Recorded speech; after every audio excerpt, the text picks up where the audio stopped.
Major Penguins trade updates, including a suitor being identified for Noel Acciari. Sidney Crosby was injured in last night's game against the New Jersey Devils. We have an injury update on Sid. As well as Matt Grzelcyk trade destinations have been revealed.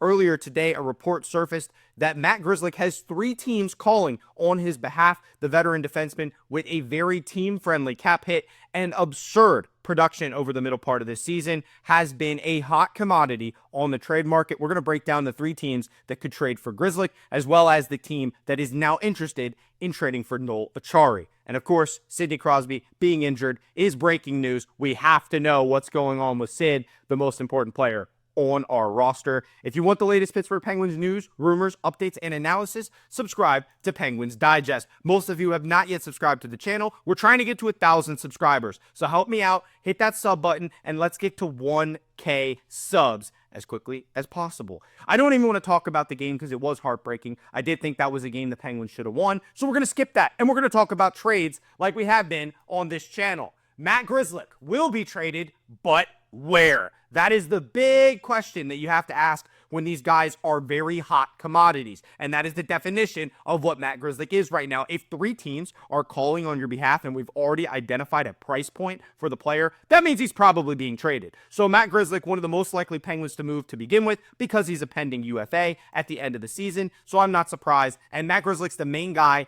that I have seen in a ton of reports. And then this morning, another report came out about Matt Grzelcyk. So we have to talk about it because he's probably going to be traded, especially with as well as he's been playing lately and what he's been able to do for the Penguins power play. A lot of teams see that and they're like, I want him. Well, he's emerged as a trade target, and multiple contenders are trying to get him in the next month and 2 days before March 7th. The Jets, the Avs, the Bolts. Those are the top 3 teams in on Matt Grzelcyk, according to the 4th period. And all 3 teams are looking to add blue line depth. Matt Grzelcyk is having a career year, so obviously he's an appealing option to a lot of teams, and I'm not surprised that there's 3 different teams calling on Matt Grzelcyk. I am literally not surprised at all. I would expect him to be. He's 31 years old, penny UFA at the end of the season. He's only making $2.75 million, okay? The Penguins signed him last summer. They knew that this guy was a very capable defenseman, but he got off to a really rocky start with the Pens. I would have told you 2 months ago, this dude would have had no trade value at the deadline. But the way he has picked it up in the last couple months, he has just gotten better and better and better as the season's gone on, which makes you think, oh, why wouldn't the Penguins want to keep him around? Well, the same argument I made about Rickard Rakell. He's 31 years old, arguably playing the best hockey of his entire career, and he is having a career year. He has a career high in points already in just 55 games, including 10 power play points. Again, one of the main reasons the Penguins power play has been as effective as it is Matt Grzelcyk. So the Penguins, outside the playoff picture, looking at these UFAs to move, Dubas already said he's moving all of the potential expiring contracts if he can. And the fact that Grzelcyk has this kind of value, it's logical. It's logical to trade Matt Grzelcyk. So Tampa Bay appears to be the most aggressive of the suitors, with injuries forcing the team to explore options on the blue line. I think they're regretting trading Mikhail Sergachev. But Grzelcyk's puck-moving ability, power play contributions, he would be a strong fit on the Lightning's second power play unit, one of the best power play teams in the National Hockey League. Meanwhile, the Jets and the Avalanche also in the mix, both seeking a mobile defenseman for a deep postseason run. He's a guy that can step up and help a contender right away, NHL executives said to the 4th period. Winnipeg and Colorado are believed to view him as a cheaper alternative to high-profile trade targets. So Matt Grzelcyk's value is around a 3rd-round pick is what I'm seeing. He could be a big-time addition to a team. He is a good second-pair defenseman, good second power play unit defenseman.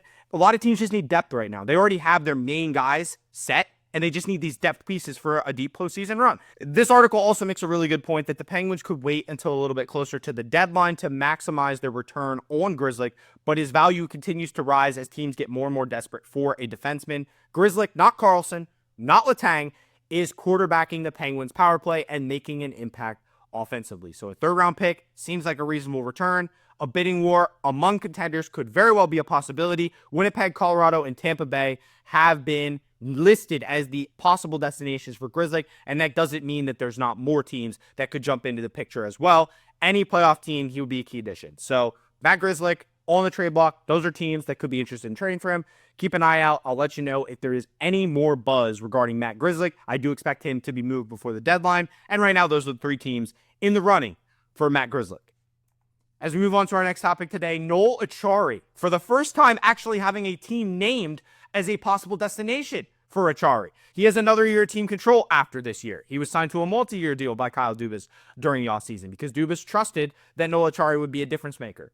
There are a lot of things that Noel Acciari does that a lot of other players on the Penguins don't do, so he does provide a lot of value to this team.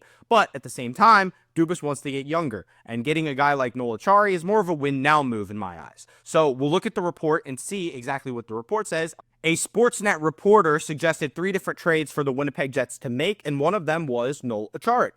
This suggestion was that the Winnipeg Jets would receive Noel Acciari, and the Penguins would receive a 3rd-round pick and a 5th-round pick.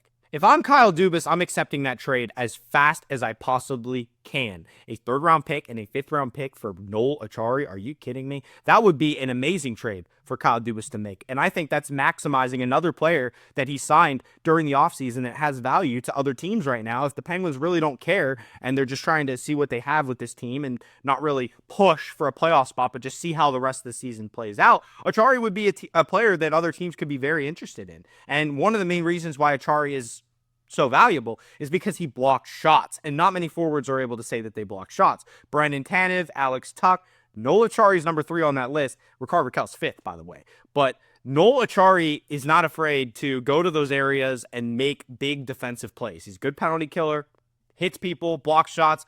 He's that perfect bottom 6 type guy. I mean, he's a role player. He's a veteran.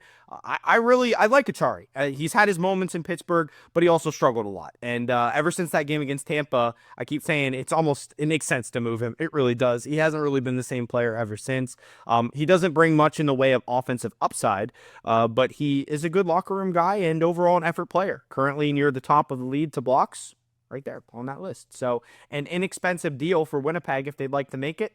And I'm not going to say no. I am all over it. And let's get into our last topic here for today. And that is Sid okay following last night's game against New Jersey? Crosby was injured in that game. And obviously it's a big injury scare for the Penguins. But he did return to the game just 10 minutes later. So now we're just trying to keep you updated as far as what's going on with Sid. Hockey injuries are weird. It's hard to tell sometimes, what the actual injury is, what the timeline is. Sometimes they tell us, sometimes they don't. Sometimes it's the complete opposite of what they say it is. But in this case, Sidney Crosby missed practice after that injury last night. And we wanted to hear from Sid to see what Sid had to say about it, because obviously he knows himself better than anybody else.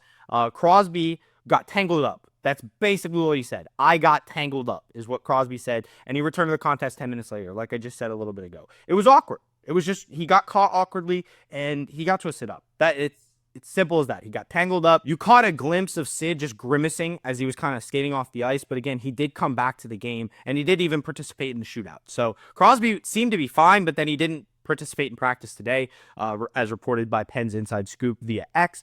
Just something to keep an eye out on. I mean, obviously, our next game is going to be on Friday against the Rangers, so we'll keep you up to date on Sid. We play the Rangers and the Flyers yet before the Four Nations face-off begins, so 2 more games for the Pens, and hopefully we can get Sid back. I don't want him to miss any time. That would be unfortunate, especially since he's about to lead Team Canada in the Four Nations face-off.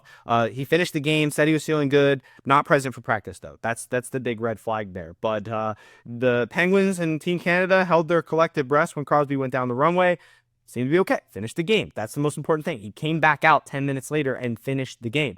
Penguins obviously not doing so great this season. On the outside looking into the playoff spot. Crosby doing what he's always done. He's putting the team on his back, helping them every way he can, and that's just what Sid does. He brings his A-plus effort every single day, and that's just what you come to expect from Sid.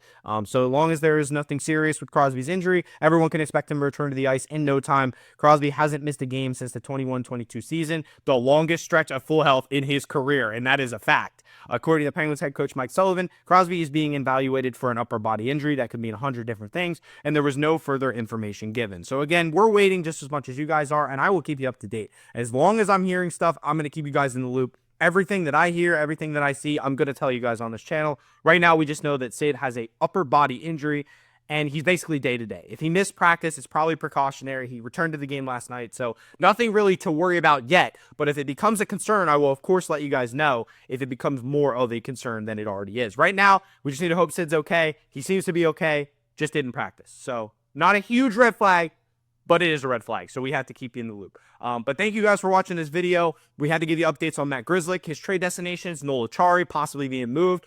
That's a lot of draft picks for the Penguins, and they could use more because they already have the most. So let's continue to build up some draft capital, and then Kyle Dubas can do what Kyle Dubas does. And then Sidney Crosby, hopefully he's okay.